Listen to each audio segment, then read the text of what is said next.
back to work on the fireplace, and this week I'm going to be building the mantle. So this is going to be a wraparound mantle that goes around the whole thing, and it'll provide kind of a nice break between the straight portion here and the tapered top. Now, what I've seen usually with mantles like this in this style of fireplace is the mantle is the same width the whole way around. So in that case, you can just cut these corners at a 45 and have basically two floating shelves that meet at a 45 here.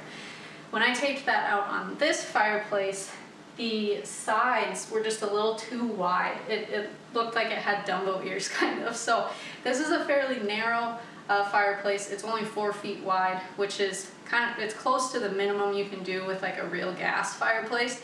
You can get smaller if you do electric or something else, but that's pretty much the minimum for gas fireplaces because of all your clearances and everything. So because of that, I'm going to try something a little different on this fireplace. So I still want the mantle to be, you know, a decent depth to the front, around 6 inches, so I can put stuff up here. But on the side, I'm going to go a little bit narrower because I'm not as worried about trying to put things on it. I just want that nice kind of seamless look around the whole thing.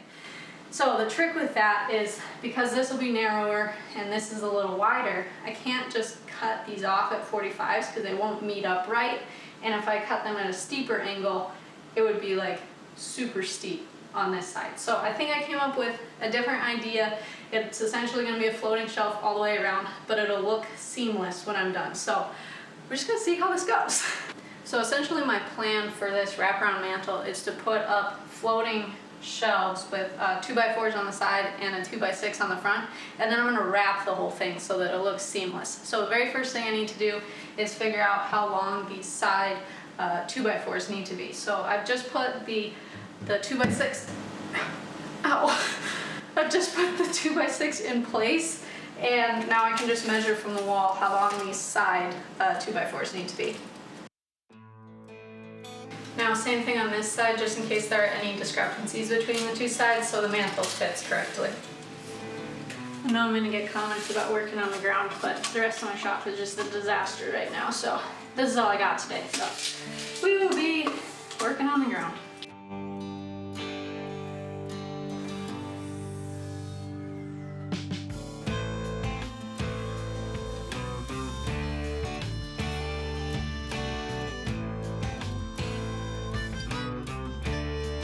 These fit nicely with the 2x6 on it, so since these are the correct length, now I'm just going to measure from this edge to the outside edge of the opposite one, so I know exactly what that 2x6 needs to be.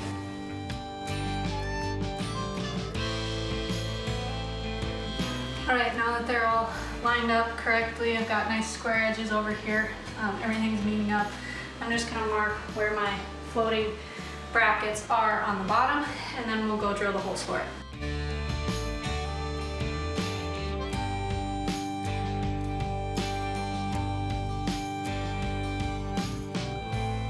Now that I have it marked out where those floating shelf brackets are going to go, I'm just going to transfer these measurements to the shorter side here so that I know where to drill the holes.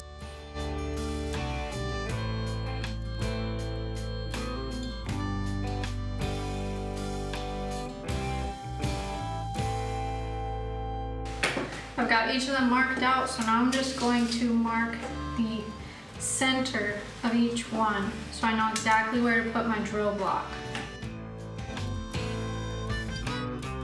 Now, a drill press would be great for something like this, but it would have to be a pretty big drill press in order to get like the 5-inch bit and then the 5.5-inch board in it and be able to drill that. So I'm just gonna guess that in most cases, like I don't have a drill press that's that size, so I'm actually gonna be using this drill block, and it does have a 1/2-inch bit size here on this side. So the nice thing about this is it will keep the bit going straight. It has these center markings for each of the different sizes that it has here. So I'm just gonna line up the center 1/2-inch one with the center mark that I made on my bracket spot, and I can just clamp it right on place for each bracket that I need to drill. Now the drill block, it's 1.5 inches wide this way, so I know that it's centered on this part of the board because I have it flush with both sides. Got that set, so now for my drill bit, I marked on here with a piece of tape how deep I need to drill. So on this 2x6, it's just over 4 inches, so I just grabbed a little piece of tape and I marked it right there so I know how far down to go when I'm drilling. This is super professional, I know, but we're gonna get through it, guys. We're gonna get through it.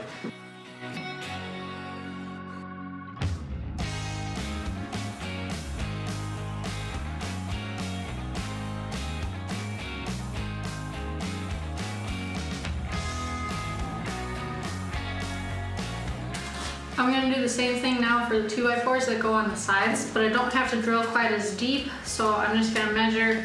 It's a little over 2.5 inches for the 2x4s, so I'm just going to measure out here and mark that with a new piece of tape. Other than that, it's the same exact process that I just did on the 2x6.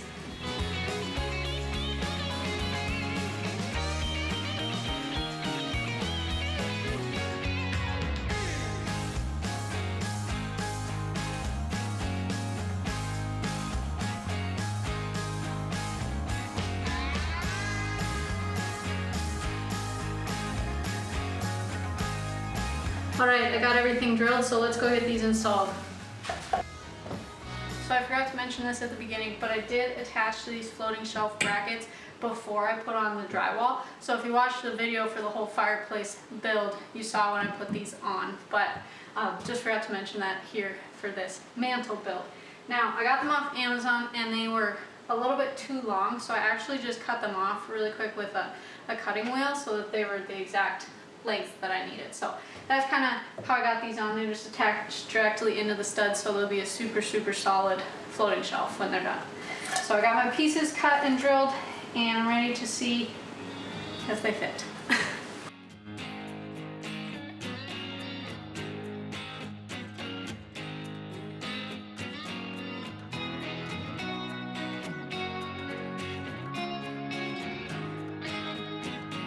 These are going to serve as the base layer for the mantle, so now I'm going to do the wraparound portion. So I'm going to do actually a single piece of plywood along the top and then one single piece of plywood along the bottom, so it's one solid piece. And then I'm going to wrap the edges and front with a 1x3 board.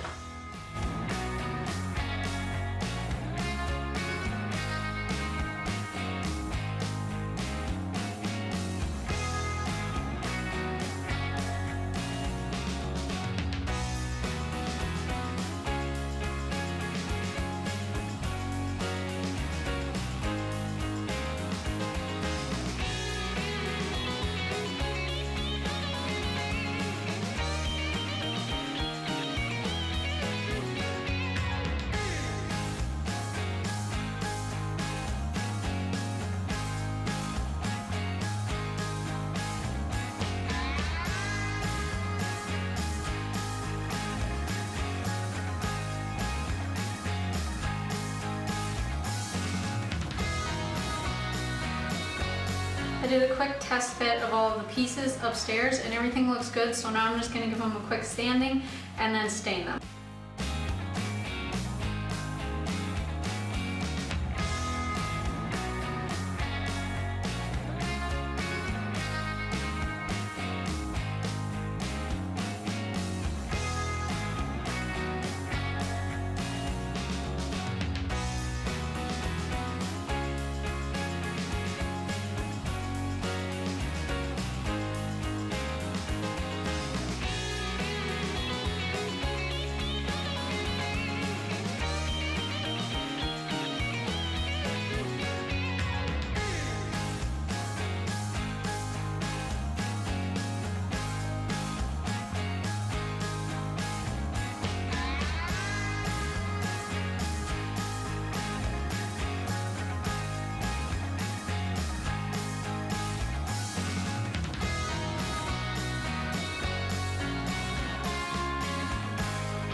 Alright, everything actually went together even smoother than I thought it was going to, but there's just a few spots that I still want to touch up. So I think I'm just going to add some wood filler through here, and on these corners I'm going to muddle them, so I'll kind of flatten them down so that they're nice and seamless.